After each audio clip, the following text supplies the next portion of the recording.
Cartoon stories देखने के लिए हमारे चैनल बीबो जान को सब्सक्राइब करें। फ्यूना हिरन और लोमड़ी की मक्कारी। एक दफ़ा का जिक्र है, एक जंगल में एक हिरन रहता था। बहुत ही खूबसूरत और नेक दिल था। वो हर रोज़ फूलों वाली जगह यानी खूबसूरत जगह पर चहलकदमी करता और वो सारे जानवरों से बहुत अच्छे से पेश आता।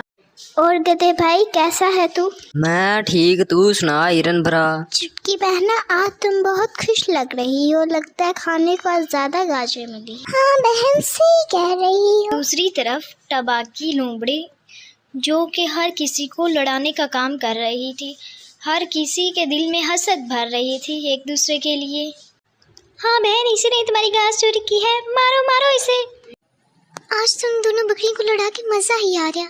बड़ी दोस्त बनी फिरती, मेरे खिलाफ बातें करेंगी।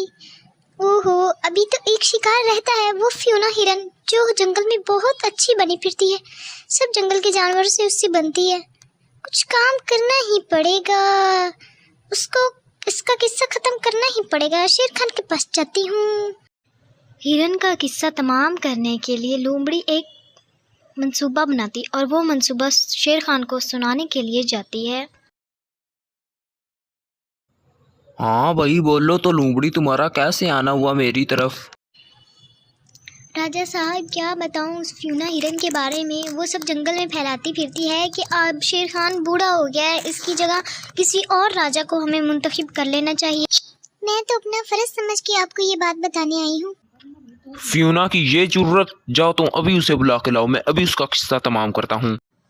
राजा साहब की बात सुन के लोमड़ी खुश होकर फ्यूना हिरन को बुलाने चल पड़ती है और उसे जाकर कहती है, फ्यूना बहन, चलो राजा साहब के पास, उन्होंने तुम्हें इनाम देना है तुम्हारी खिदमत के बदले में। ठीक है बहन।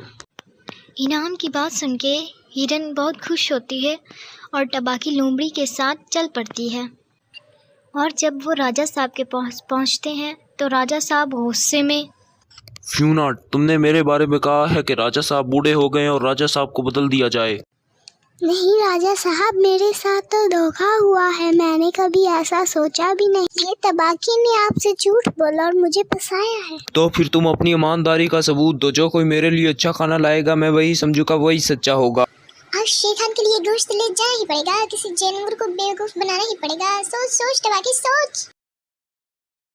और दूसरी तरफ हिरन, मैं राजा साहब के लिए मीठे और ताज़ा फल लेके जाऊंगी, साहब खुश हो जाएंगे।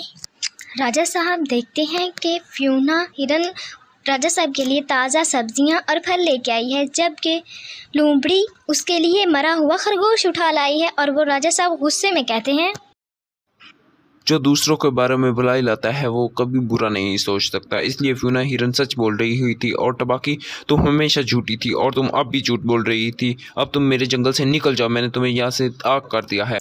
मैं फिर से आऊंगी अपना बदला लेने।